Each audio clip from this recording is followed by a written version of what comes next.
Assalamualaikum warahmatullahi wabarakatuh. Bapak Ibu guru hebat, perkenalkan saya Muhammad Aan Hanafiah SAG, calon guru penggerak angkatan 9 dari SMP Negeri 2 Banjarsari, Kabupaten Lebak. Pada kesempatan kali ini saya akan memaparkan kesimpulan dan refleksi dari modul 1.1 Pemikiran Ki Hajar Dewantara, tugas koneksi antar materi.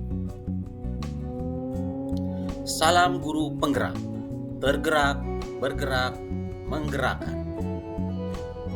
Pada video kali ini, saya akan menjawab 3 pertanyaan pemantik.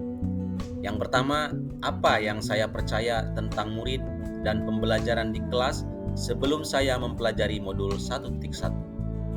Yang kedua, apa yang berubah dari pemikiran atau perilaku saya setelah mempelajari modul ini? Yang ketiga, apa yang dapat segera saya terapkan lebih baik agar kelas saya mencerminkan pemikiran Ki Hajar Dewantara? Untuk pertanyaan pertama, apa yang saya percaya tentang murid dan pembelajaran di kelas sebelum saya mempelajari modul 1.1? Saat melakukan pembelajaran, saya lebih banyak terfokus pada guru atau biasa disebut dengan teacher centered. Itu yang saya alami sejauh ini, walaupun tidak selamanya seperti itu.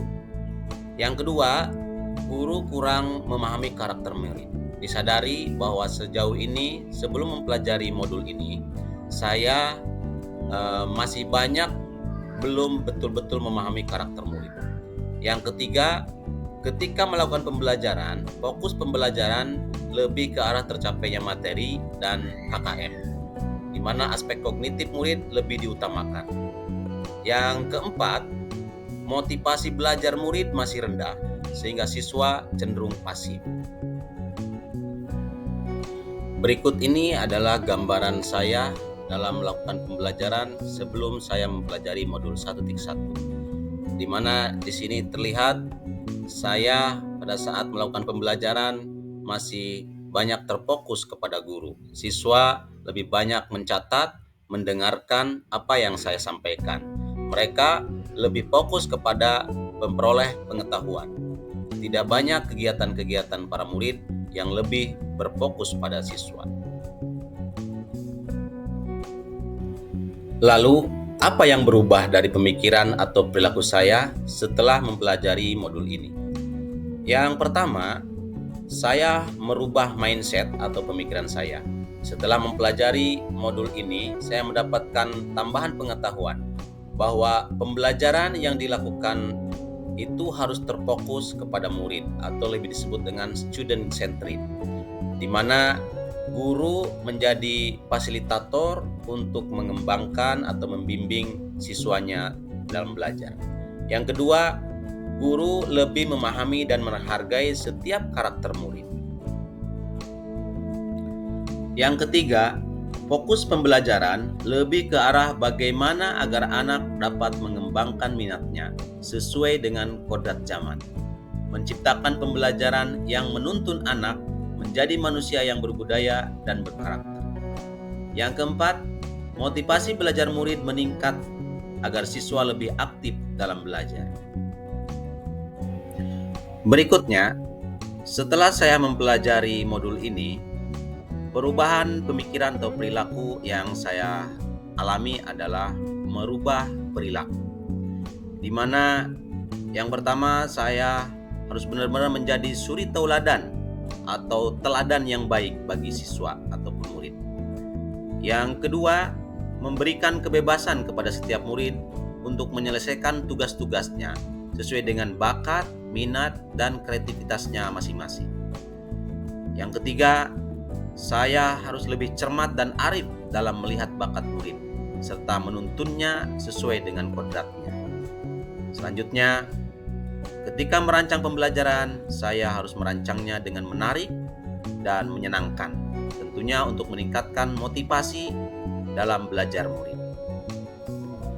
Agar kelas saya mencerminkan pemikiran Ki Hajar Dewantara, maka yang dapat segera saya terapkan adalah yang pertama, merancang pembelajaran yang menyenangkan dan interaktif.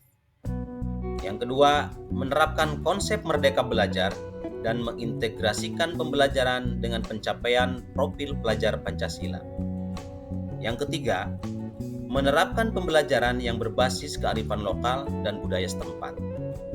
Dan yang keempat, menerapkan pembelajaran yang lebih mengutamakan aspek budi pekerti.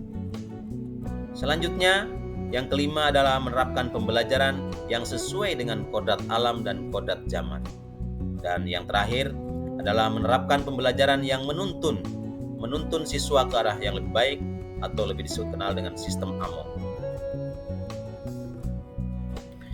Berikut ini adalah gambaran pembelajaran yang saya lakukan sesudah mempelajari modul 1.1, di mana saya merubah metode dari biasanya ceramah, merubah menjadi metode diskusi. Kemudian pembelajaran terlihat lebih menarik dan lebih terfokus kepada murid. Siswa merasa senang dan merasa dibimbing dengan sebaik-baiknya oleh guru. Kesimpulan, dasar-dasar pemikiran Ki Hajar Dewantara sejatinya harus segera diterapkan dalam proses pembelajaran di kelas ataupun di sekolah. Pendidikan adalah menuntun anak sesuai dengan minat dan bakatnya.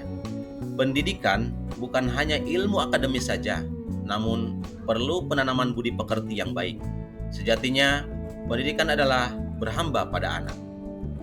Sebagai guru, kita harus senantiasa mengingat semboyan Ki Hajar Dewantara agar semangatnya terus bertambah. Semangat ingarso sung tulada. Sebagai guru, kita harus menjadi teladan bagi semua, membimbing dan mengarahkan agar anak-anak atau murid tumbuh menjadi jati dirinya. Yang kedua, ing madya mengunkarsa.